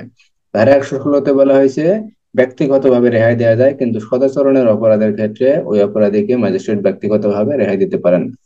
ধারা 117তে বলা হয়েছে কি অনুসন্ধান করতে হবে। ধারা 118তে বলা হয়েছে যদি অনুসন্ধানে প্রমাণিত হয় তাহলে মুচলেকা বা বন্ড বা জামানত দিতে হবে। যদি ধারা 118, ধারা 119 বলা হয়েছে যদি প্রমাণিত না হয় তাহলে তাকে ছেড়ে দিতে হবে। ধারা 120 বলা হয়েছে মুচলেকার মেয়াদ আরম্ভ। ধারা 121 বলা হয়েছে মুচলেকার বিষয়বস্তু। ধারা 122 জামিনদার প্রত্যাখ্যান। ধারা 124, ধারা 124 বলা হয়েছে যদি বন্ড বা মুচলেকা দিতে যদি মুচলেকা যদি দিতে না পারে, তার জন্য যদি কারাদণ্ড প্রাপ্ত হয় তাহলে তাকে ছেড়ে দেওয়ার ক্ষমতা কার ক্ষমতা? জেলা ম্যাজিস্ট্রেটের ক্ষমতা। ধারা 124। ধারা 125 বলা হয়েছে কি এই আদেশ বাতিল করা যায়। মুচলেকার যে আদেশটি নেওয়ার কথা বলা হয়েছে সেই আদেশটি কি করা যায়? বাতিল করা যায়। বাতিল করার ক্ষমতা কার? জেলা ম্যাজিস্ট্রেটের। ধারা 125। ধারা 126 বলা হয়েছে জামিনদারের অব্যাহতি। ধারা 127 এখানে বলা হয়েছে বেআইনি সমাবেশ। এই পাঠটা এবছরের জন্য খুবই গুরুত্বপূর্ণ। ধারা 127 থেকে ধারা 132 পর্যন্ত বেআইনি সমাবেশ কি, এটা খুবই গুরুত্বপূর্ণ, খুবই গুরুত্বপূর্ণ। আপনারা অবশ্যই এটা চেষ্টা করবেন এটা পড়ার জন্য। বেআইনি সমাবেশ সংক্রান্ত প্রশ্ন হওয়ার সম্ভাবনা এবার খুবই বেশি, খুবই বেশি, অতিরিক্ত বেশি প্রশ্ন হওয়ার সম্ভাবনা আছে বেআইনি সমাবেশ থেকে। ধারা 127 মৌখিক আদেশ। ধারা 128 বেসামরিক শক্তি প্রয়োগ। এখানে বেসামরিক শক্তি প্রয়োগের ক্ষেত্রে অবশ্যই পুরুষ ব্যক্তির শক্তি প্রয়োগ করতে হবে। কোনো মহিলার শক্তি এখানে প্রয়োগ করা যাবে না, বা কোনো মহিলার সাহায্য চাওয়া যাবে না, মহিলার সাহায্য নেওয়াও যাবে না। ধারা 129 বলা হয়েছে সামরিক শক্তি তলব। ধারা 130 বলা হয়েছে সামরিক শক্তি প্রয়োগ। ধারা 131 বলা হয়েছে সামরিক কমিশন যে অফিসার থাকবেন বা নন কমিশন প্রাপ্ত যে অফিসার থাকবেন তার ক্ষমতা। ধারা 132 বলা হয়েছে রক্ষা কবচ, নিরাপত্তা দাবি। ধারা 132। ধারা 133 বলা হয়েছে গণ উপদ্রব বা গণ উৎপাত অপসারণের জন্য শর্ত সাপেক্ষে আদেশ। ধারা 134 আদেশ জারি। ধারা 135 আদেশটি পালন করবে অথবা কারণ দর্শাবে। ধারা 136 বলা হয়েছে আদেশটি পালন করলো না, কারণ দর্শালো না, তাহলে তিনি অপরাধী হবেন এবং আদেশটি স্থায়ী হবে। ধারা 137 বলা হয়েছে যদি কারণ দর্শানোর জন্য হাজির হয় তাহলে সাক্ষ্য গ্রহণ করতে হবে। সাক্ষ্য গ্রহণ করার পর যদি আদালত মনে করেন যে আদেশটি অনুপযুক্ত, উপযুক্ত আদেশ হয় নাই, তাহলে আদেশটি বাতিল করবেন, আর কোনো কাজ করবেন না।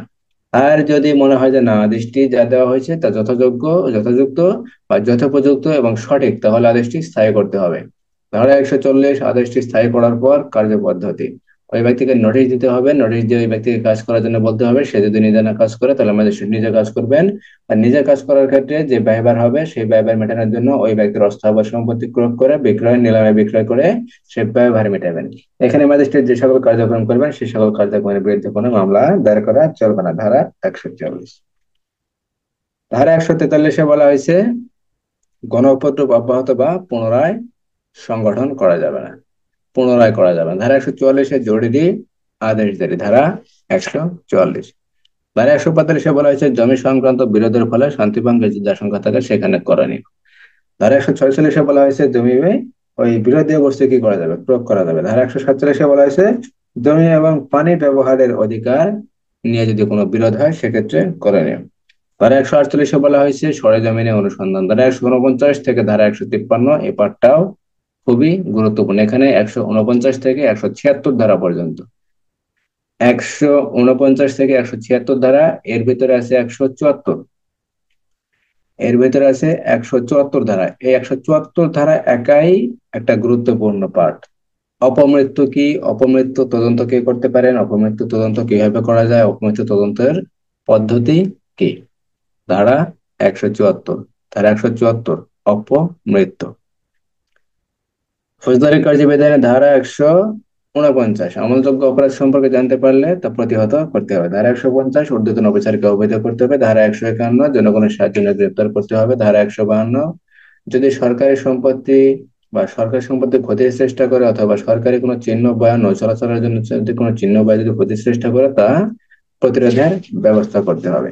ধারা 153-তে বলা হয়েছে অবৈধ যদি বাটখারা থাকে তাহলে তা কি করতে পারবেন, থানার ভারপ্রাপ্ত কর্মকর্তা আটক করতে পারবেন। ধারা 153। ধারা 154-তে বলা হয়েছে এজাহার। এজাহারের পাঠটা খুবই গুরুত্বপূর্ণ। আমরা এজাহার সংক্রান্ত অনেক প্রশ্ন আছে, প্রশ্নগুলো আমরা ইনশাল্লাহ অবশ্যই বলবো, তখন অবশ্যই বুঝতে পারবেন। ধারা 154। ধারা 155-তে বলা হয়েছে আমলের অযোগ্য অপরাধ সম্পর্কে যদি কোনো খবর আসে তাহলে করণীয় কি, জিডিতে নোট দিতে হবে। ধারা 155। আমলের অযোগ্য অপরাধ থানা, আমলের অযোগ্য অপরাধ ম্যাজিস্ট্রেট বা আদালতের আদেশ ব্যতীত তদন্ত করা যায় না। যদি তদন্তের আদেশ পাওয়া যায় তাহলে আমলযোগ্য অপরাধের ন্যায় তদন্ত করা যায়, কিন্তু অপরাধী ব্যক্তিকে বিনা পরোয়ানায় গ্রেপ্তার করা যায় না।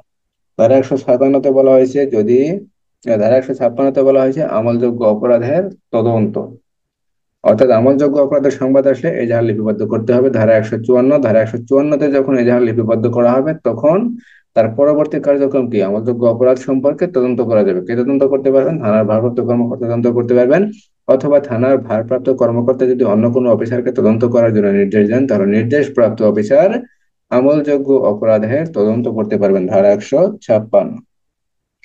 ধারা 157, যে ক্ষেত্রে আমলযোগ্য অপরাধ সম্পর্কে সন্দেহ হয় সেক্ষেত্রে পদ্ধতি কি, ঘটনাস্থলে যাইতে হবে, জিডিতে নোট দিতে হবে, ঊর্ধ্বতন অফিসারকে জানাতে হবে। যদি অপরাধীকে পাওয়া যায় অপরাধী গ্রেপ্তার করা যাবে।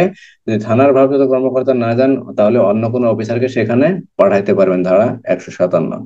ধারা 158-তে বলা হয়েছে 157 ধারায় যে রিপোর্টটা প্রেরণ করতে হবে সেই রিপোর্টটা কিভাবে প্রেরণ করতে হবে। ধারা 158।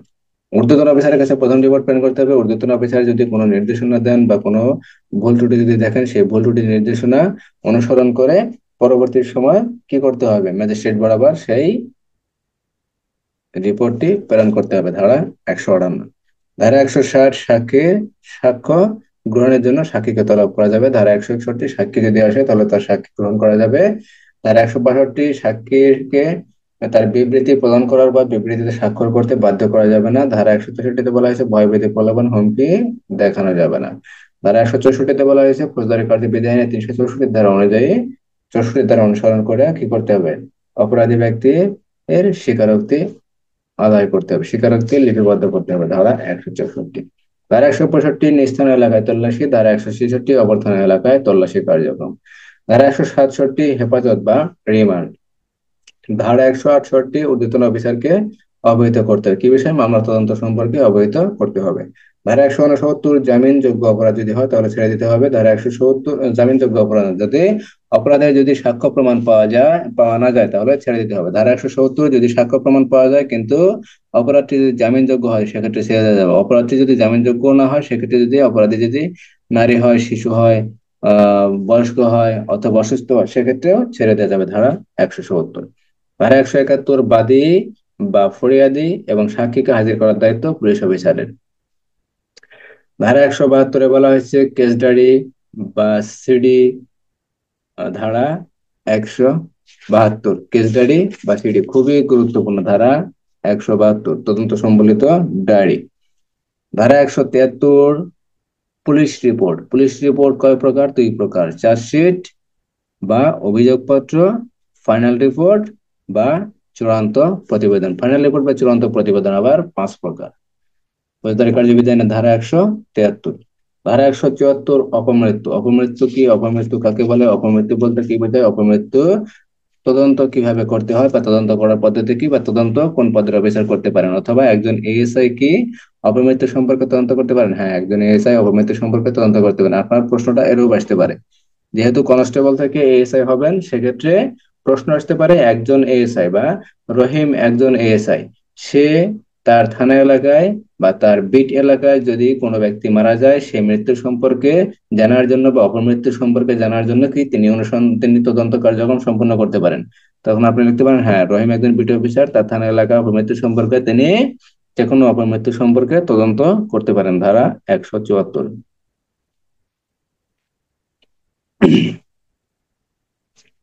ধারা 174, পিআরবি 299, 300 বিধি।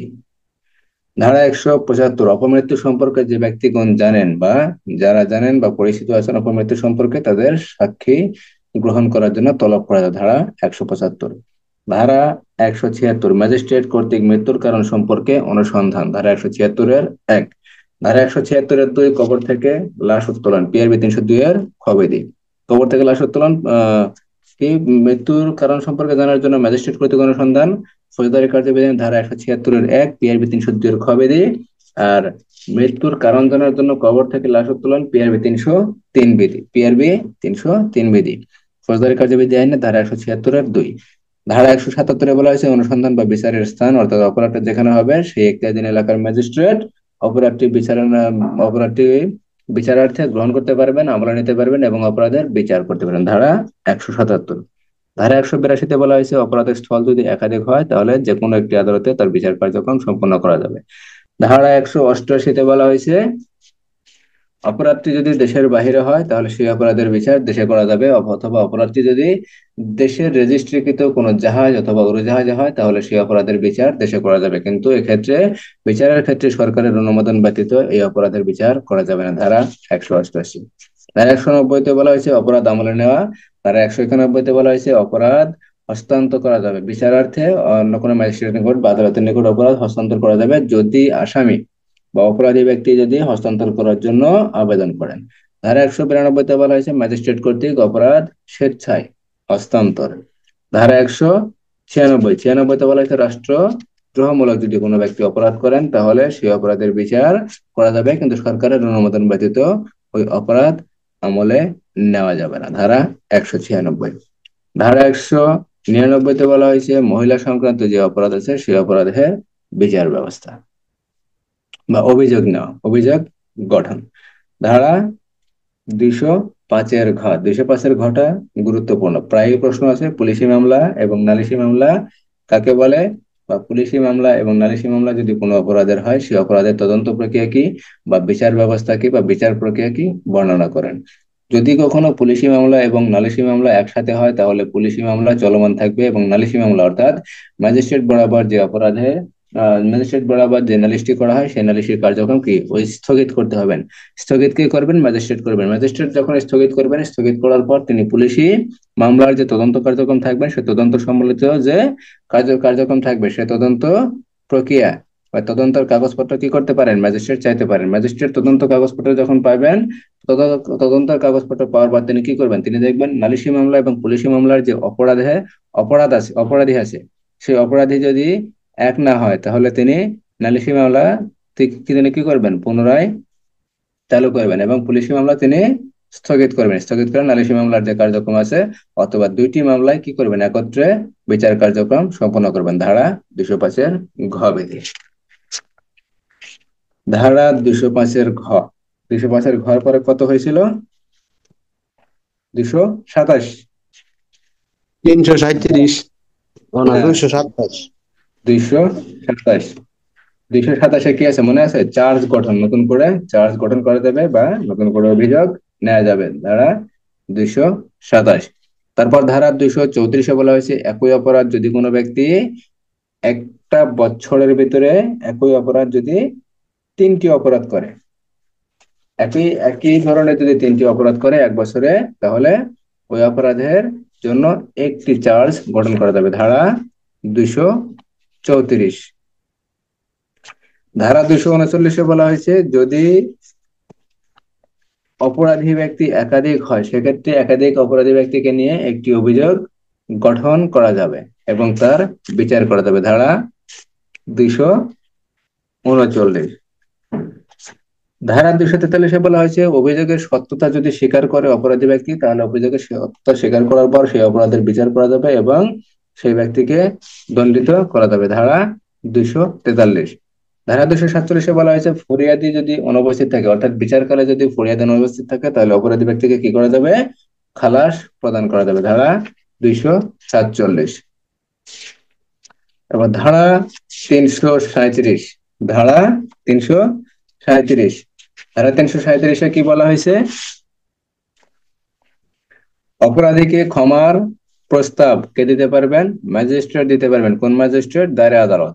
দায়রা আদালত অথবা দায়রা আদালত কর্তৃক ক্ষমতাপ্রাপ্ত প্রথম শ্রেণীর প্রথম শ্রেণীর দায়রা আদালত কর্তৃক ক্ষমতাপ্রাপ্ত মুখ্য জুডিশিয়াল ম্যাজিস্ট্রেট অথবা মুখ্য মহানগর ম্যাজিস্ট্রেট এই ক্ষমার প্রস্তাব দিতে পারবেন। ধারা 337। ধারা 338-এ বলা হয়েছে এই ক্ষমার প্রস্তাব দেওয়ার অধিকার কার বা কোন ম্যাজিস্ট্রেট এই ক্ষমার প্রস্তাব দিতে পারেন? দায়রা আদালত অথবা দায়রা আদালত কর্তৃক ক্ষমতাপ্রাপ্ত মুখ্য জুডিশিয়াল ম্যাজিস্ট্রেট বা মুখ্য মহানগর ম্যাজিস্ট্রেট। ধারা 339, অপরাধে এই যে ক্ষমার প্রস্তাব দেওয়া হয়েছে অর্থাৎ রাজসাক্ষী, এই রাজসাক্ষীর বিচার করা যাবে। ধারা 339। ধারা 339-এর ক, রাজসাক্ষীর অপরাধের বিচার পদ্ধতি অর্থাৎ রাজসাক্ষীর যে বিচার হবে সেই বিচার পদ্ধতি কিরূপ হবে? ধারা 339-এর ক। ধারা 339-এর খতে বলা হয়েছে আসামির অনুপস্থিতিতে বিচার পদ্ধতি। ধারা 339। ধারা 340-এ বলা হয়েছে আসামির আত্মপক্ষ সমর্থনমূলক বক্তব্য ও সাক্ষী হওয়ার যোগ্যতা অর্থাৎ আসামি আত্মপক্ষ সমর্থনমূলক বক্তব্য দিতে পারবেন এবং আসামি নিজেই কি হতে পারবেন? সাক্ষী হতে পারবেন। ধারা 340। ধারা 341, আসামি যদি বিচার কার্যক্রম যদি না বোঝেন তাহলে করণীয় কি? অর্থাৎ বিচার কার্যক্রম চালিয়ে যেতে হবে। এক্ষেত্রে বিচার কার্যক্রম চালানো শেষে যদি কোনো প্রকার দণ্ড প্রদান করা হয় তাহলে সেই দণ্ড প্রদান শেষে সকল কাগজপত্র কি করতে হবে? হাইকোর্ট বিভাগে প্রেরণ করতে হবে এবং হাইকোর্ট বিভাগ যে আদেশ দেবেন সেই আদেশ মূল আদেশ হিসেবে গণ্য হবে। অর্থাৎ হাইকোর্ট বিভাগ দণ্ড প্রদান করতে পারেন, অপরাধী ব্যক্তি খালাস প্রদান করতে পারেন অথবা অন্য কোনো আদেশ দিতে পারেন। ধারা 341। ধারা 342-এ বলা হয়েছে আসামির জবানবন্দি গ্রহণ করার ক্ষমতা অর্থাৎ আসামির জবানবন্দি গ্রহণ করা যাবে, কিন্তু আসামির জবানবন্দি গ্রহণ করার ক্ষেত্রে কি করা যাবে না? আসামিকে শপথ পাঠ করানো যাবে না। ধারা 342। ধারা 344-এ বলা হয়েছে কার্যক্রম স্থগিত বা মুলতবি যদি রাখা হয়, আসামি যদি জেল হাজতে থাকে অর্থাৎ ম্যাজিস্ট্রেট বা আদালত বা বিচারক যদি কোনো কোনো কোনো কখনো বিচারকালে যদি মনে করেন যে মামলার কার্যক্রম স্থগিত রাখা দরকার বা মুলতবি রাখা দরকার, তাহলে সেখানে তখন করণীয় কি? আসামি যদি জেল হাজতে থাকে তাহলে তাকে জেল হাজতে প্রেরণ করতে হবে, কিন্তু আসামি যদি অর্থাৎ মুলতবি কার্যক্রম যদি 15 দিনের যদি অধিক হয় সেক্ষেত্রে আসামিকে কি করতে হবে? আহ সেক্ষেত্রে আসামিকে কি করা যাবে না? জেল হাজতে প্রেরণ করা যাবে না। জেল হাজতে যখন প্রেরণ করা যাবে তখন কি করতে হবে? তাকে জামিনে মুক্তি দিতে হবে। তখন প্রক্রিয়া কি? তাকে জামিনে মুক্তি দিতে হবে বা মুচলেকার মাধ্যমে, সে যদি মুচলেকা সম্পাদন করতে পারে সেক্ষেত্রে মুচলেকা সম্পাদনের মাধ্যমে সে ব্যক্তিকে কি করতে হবে? ছেড়ে দিতে হবে। এক্ষেত্রে হাইকোর্ট বিভাগ ব্যতীত যদি অন্য কোনো আদালত এই আদেশ দেন তাহলে সেই আদেশে অবশ্যই কি করতে হবে? স্বাক্ষর থাকতে হবে। কার স্বাক্ষর থাকতে হবে? যে আদেশটি দেবেন অর্থাৎ যে ম্যাজিস্ট্রেট বা যে বিচারক বা যে আদালত এই আদেশটি দেবেন এই আদেশে অবশ্যই তার স্বাক্ষর থাকতে হবে। আসামি যদি হাজতে থাকে 15 দিনের বেশি সময়ের জন্য যদি মুলতবি দেওয়া হয় সেক্ষেত্রে কি করা যাবে না? মুলতবি 15 দিনের বেশি দেওয়া যাবে না। অর্থাৎ আসামিকে যদি পুনরায় হাজতে প্রেরণ করা হয় তাহলে মুলতবি অবশ্যই 15 দিনের কম সময়ের জন্য হতে হবে। আর মুলতবির আদেশটি লিখিত ও কারণ উল্লেখ থাকতে হবে। কি কারণে মুলতবি দিতে হবে সে কারণটি অবশ্যই লিখিতভাবে দিতে হবে। মুলতবির আদেশে অবশ্যই 3টি বিষয় লক্ষ্য করতে হবে। কারণ কি, কারণের যৌক্তিকতা কি, কারণ কি এবং কারণের যৌক্তিকতা কি, আর সময়কাল। সময়কাল কতদিনের জন্য হবে? অর্থাৎ 15 দিনের বেশি হবে না। যদি আসামিকে হাজতে প্রেরণ করার প্রয়োজন হয় তাহলে 15 দিনের বেশি হবে না, কিন্তু হাজতে যদি প্রেরণ করা না হয় সেক্ষেত্রে 15 দিনের অধিক দেওয়া যেতে পারে। ধারা 344। ধারা 351, আদালতে হাজির অপরাধীর আটক করার ক্ষমতা অর্থাৎ আসামি যদি কোনো অপরাধী ব্যক্তি যদি কোনো কারণে আদালতে হাজির হয় তাহলে আদালত কি মনে করবেন? তাকে সমন দিয়ে হাজির করা হয়েছে অথবা পুলিশ অফিসার কর্তৃক তাকে গ্রেপ্তার পূর্বক হাজির করা হয়েছে এবং সে হাজির যদি থাকে তাহলে তাকে কি করা যাবে? আটক করা যাবে। ধারা 351। ধারা 352-তে বলা হয়েছে আদালত উন্মুক্ত থাকবে। ধারা 353-তে বলা হয়েছে আসামির উপস্থিতিতে অথবা আসামি যদি উপস্থিত না থাকে তার অনুপস্থিতিতে তার উকিলের উপস্থিতিতে সাক্ষ্য গ্রহণ করতে হবে। ধারা 353। ধারা 364-তে বলা হয়েছে অপরাধী ব্যক্তি যদি স্বীকারোক্তি দেয় তাহলে সেই স্বীকারোক্তি আদায়ের পদ্ধতি। ধারা 374-এ বলা হয়েছে মৃত্যুদণ্ড কার্যকরের জন্য কি করতে হবে? নথিপত্র হাইকোর্ট বিভাগে প্রেরণ করতে হবে। ধারা 376-এ বলা হয়েছে হাইকোর্ট বিভাগ কর্তৃক ওই আদেশ বহাল রাখতে পারবেন অথবা কাগজপত্র আলোচনা পর্যালোচনা করার পর কি করতে পারেন? অন্য কোনো আদেশ দিতে পারেন অথবা আসামিকে খালাস প্রদান করতে পারেন। ধারা 376। ধারা 382-তে বলা হয়েছে আসামি যদি স্ত্রীলোক হয় এবং সে যদি গর্ভবতী হয় তাহলে তার যদি মৃত্যুদণ্ড হয় সেই মৃত্যুদণ্ড হাইকোর্ট বিভাগ কি করতে পারেন? হাইকোর্ট বিভাগ সেই মৃত্যুদণ্ড স্থগিত করতে পারেন অথবা অন্য কোনো দণ্ড দিতে পারেন অথবা যাবজ্জীবন কারাদণ্ড প্রদান করতে পারেন। ধারা 382। ধারা 386-তে বলা হয়েছে জরিমানা পরোয়ানা আদায়, ধারা 387-তে বলা হয়েছে জরিমানা পরোয়ানা আদায় একটি আদেশে বিভিন্ন জায়গায় কার্যকরী করা যাবে। ধারা 387-তে ধারা 389-তে বলা হয়েছে জরিমানা ওয়ারেন্ট কে প্রদান করতে পারেন? যে ম্যাজিস্ট্রেট বা যে জজ আদেশ দেবেন সেই ম্যাজিস্ট্রেট বা সেই জজ কি করতে পারেন? যে ম্যাজিস্ট্রেট বা যে জজ দণ্ড প্রদান করেন, জরিমানা আদায়ের জন্য যে দণ্ড প্রদান করেন বা অর্থদণ্ড প্রদান করেন, সেই আদালত কি করতে পারবেন বা সেই জজ বা ম্যাজিস্ট্রেট কি করতে পারবেন? জরিমানা পরোয়ানা জরিমানা আদায়ের পরোয়ানা দিতে পারবেন। ধারা 389। ধারা 401 দণ্ড স্থগিত বা মওকুফ করার ক্ষমতা কার? সরকারের। ধারা 402 কার? সরকারের। ধারা 402 কতে কার? রাষ্ট্রপতির। ধারা 402। ধারা 403 বলা হয়েছে একবার দণ্ডিত হলে বা খালাস পেলে একই অপরাধের জন্য কি করা যাবে না? পুনরায় বিচার করা যাবে না। ধারা 403। ধারা 412-তে বলা হয়েছে আসামি যদি দোষ স্বীকার করে তাহলে আপিল করতে পারবে না। ধারা 413-তে বলা হয়েছে তুচ্ছ ঘটনার ক্ষেত্রে আপিল চলবে না। ধারা 414-তে বলা হয়েছে 14-তে কি বলা হয়েছে? ধারা 414 কি বলা হয়েছে মনে আছে? ধারা 414 সংক্ষিপ্ত বিচারের দণ্ডের বিরুদ্ধে আপিল করা যাবে না। অর্থাৎ অপরাধটি যদি সংক্ষিপ্ত বিচার হয়, সংক্ষিপ্ত ভাবে যদি বিচার করা হয়, সেই বিচারের ক্ষেত্রে কি করা যাবে না।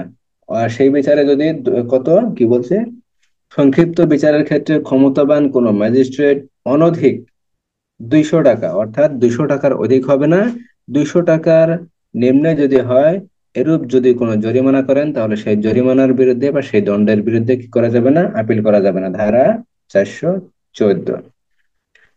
ধারা 442-এর আপিল ও রিভিশন কতদিন?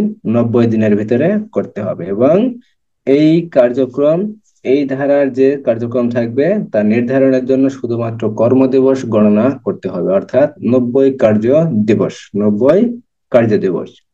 ধারা 491 হেভিয়াস কর্পাস। হেভিয়াস কর্পাস কে আদেশ দিতে পারেন? হাইকোর্ট বিভাগ এই হেভিয়াস কর্পাসের আদেশ দিতে পারেন। এখানে কি আদেশ দেবেন? যে কাউকে আদালতে হাজির করা হোক, কাউকে ছেড়ে দেওয়া হোক, বা কোনো বন্দীকে যদি আটক রাখার প্রয়োজন হয় বা আদালতে হাজির করার প্রয়োজন হয় তাহলে তাকে হাজির করা হোক। বিচারের উদ্দেশ্যে এক হেফাজত হতে অন্য কোনো হেফাজতে তাকে কি করা হোক? স্থানান্তর করা হোক। সাক্ষী হিসেবে যদি আটক করে কোনো ব্যক্তিকে কোর্ট মার্শাল বা কমিশনারের নিকট হাজির করার নির্দেশ দেওয়া হয় তাহলে তাকে হাজির করা হোক। এগুলা কে আদেশ দেবেন? হাইকোর্ট বিভাগ আদেশ দেবেন। অর্থাৎ হেভিয়াস কর্পাস জাতীয় নির্দেশ দানের ক্ষমতা একমাত্র হাইকোর্ট বিভাগের। কার? হাইকোর্ট বিভাগের। হেভিয়াস কর্পাস কি বা হেভিয়াস কর্পাস কাকে বলে? বা টিকা লিখো হেভিয়াস কর্পাস। হেভিয়াস কর্পাস যে কোনো সময় টিকা আসতে পারে, যে কোনো সময় টিকা আসতে পারে হেভিয়াস কর্পাস। ধারা 492 পাবলিক প্রসিকিউটর। ধারা 492। ধারা 496 যে ক্ষেত্রে অপরাধী ব্যক্তিকে জামিনে মঞ্জুর করা যাবে। ধারা 497 যখন জামিন অযোগ্য অপরাধের জন্য অপরাধীকে মুক্তি প্রদান করা যাবে বা জামিন মঞ্জুর করা যাবে। ধারা 509 চিকিৎসক ব্যক্তির অর্থাৎ চিকিৎসকের বা ডাক্তারের কি সাক্ষীর জবানবন্দি, ডাক্তার সাক্ষীর জবানবন্দি বা ডাক্তারকে বা চিকিৎসককে কি সাক্ষী হিসেবে তলব করা যাবে। কোন ক্ষেত্রে তলব করা যাবে? যদি তার সাক্ষ্য গ্রহণ প্রয়োজন হয় সেক্ষেত্রে তলব করা যাবে, কিন্তু সে যদি মারা যায়, হারিয়ে যায়, অথবা দূরে কোথাও বসবাস করে, অথবা অক্ষম হয়, অথবা তাকে হাজির করা ব্যয় বা সময় সাপেক্ষ হয়, সেক্ষেত্রে কি করা যাবে না, তাকে হাজির করার প্রয়োজন নাই, কিন্তু তার যে জবানবন্দি যে পূর্বেই নেওয়া থাকবে সেই জবানবন্দি বা তার স্বাক্ষরিত রিপোর্ট বা প্রতিবেদন কি করা যাবে? সাক্ষী হিসেবে ব্যবহার করা যাবে। ধারা 509। ধারা 509 ময়না তদন্ত রিপোর্ট। ময়না তদন্ত রিপোর্ট কি করা যাবে? গ্রহণ করা যাবে। ময়না তদন্ত রিপোর্ট গ্রহণ করার পর যদি অপরাধী ব্যক্তির কি করা হয়? অপরাধী ব্যক্তির যদি অপরাধী না, ময়নাতদন্ত যে ডাক্তার করবেন বা সিভিল সার্জন করবেন সেই সিভিল সার্জনকে যদি সাক্ষ্য হিসেবে ডাকার প্রয়োজন হয় তাহলে তার তাকে সাক্ষ্য হিসেবে ডাকা যাবে। কিন্তু সেই ব্যক্তি যদি হারিয়ে যায়, পাগল হয়ে যায়, মারা যায়, একই কথা, তাহলে তার কি করতে হবে? তার যে রিপোর্টটা থাকবে সেই রিপোর্টটা আদালত গ্রহণ করতে পারবেন। ধারা 509। ধারা 509 ক। ধারা 510 এখানে বলা হচ্ছে রাসায়নিক পরীক্ষক, রক্ত পরীক্ষক বা বিশেষজ্ঞদের রিপোর্ট, অর্থাৎ বিভিন্ন বিষয়ের যারা বিশেষজ্ঞ থাকেন তাদের রিপোর্ট। তাদের রিপোর্ট কি করতে পারেন? আদালত গ্রহণ করতে পারেন, কিন্তু এই রিপোর্টের উপর ভিত্তি করে বা এই রিপোর্ট গ্রহণ করে কোনো অপরাধী ব্যক্তিকে কি করা যায় না? শাস্তি প্রদান করা যায় না। শুধু এই রিপোর্টটার উপর ভিত্তি করে কোনো অপরাধী ব্যক্তিকে শাস্তি প্রদান করা যায় না। ধারা 523 বলা হয়েছে চোরাই মাল সংক্রান্ত কোনো মালামাল অথবা তিন ধরনের মালামাল পুলিশ অফিসার আটক করতে পারেন। 51 ধারা অনুযায়ী কোনো ব্যক্তির দেহ তল্লাশি করার পর প্রাপ্ত মালামাল, চোরাই মাল অথবা অপরাধ সংশ্লিষ্ট কোনো মালামাল যদি পাওয়া যায়, পুলিশ অফিসার তা আটক করতে পারেন এবং সেই আটক সম্পর্কে কি করবেন? ম্যাজিস্ট্রেটকে অবহিত করবেন। ম্যাজিস্ট্রেট যেরূপ আদেশ দেবেন সেরূপ মোতাবেক কার্যক্রম করা যাবে। ধারা 523। ধারা 524 বলা হয়েছে ওই ওই যে সে যে সকল মালামাল পাওয়া গেছে সেই মালামাল যদি 6 মাসের ভিতরে কোনো দাবিদার যদি পাওয়া না যায়, কোনো দাবিদার যদি পাওয়া না যায়, তাহলে তা ম্যাজিস্ট্রেটের আদেশক্রমে বিক্রয় করা যাবে এবং বিক্রয় লব্ধ অর্থ কি করা যাবে? সরকারি কোষাগারে জমা প্রদান করা যাবে। ধারা 524 ধারা 524। ধারা 525 বলা হয়েছে ধ্বংসশীল অথবা পচনশীল যদি মালামাল হয় এবং বিক্রয়জনক যদি ওই ব্যক্তির জন্য যদি লাভজনক হয়, সেক্ষেত্রে কি করা যাবে? ওই মালামাল বিক্রয় করা যাবে। এবং ওই সম্পদ যদি যা আটক করা হয়েছে, ক্রোক করা হয়েছে বা যা হেফাজতে নেওয়া হয়েছে, যা 523 ধারা অনুযায়ী ক্রোক না, ক্রোক করা হয় নাই, এখানে 523 ধারা অনুযায়ী যে সকল মালামাল পুলিশ অফিসার আটক করছেন সেই মালামালের মূল্য যদি 10 টাকার কম হয়, কত? 10 টাকার যদি কম হয়, তাহলে ম্যাজিস্ট্রেট তৎক্ষণাৎ কি করতে পারবেন? ওই মালামাল বিক্রয়ের জন্য আদেশ দিতে পারবেন। ধারা 525।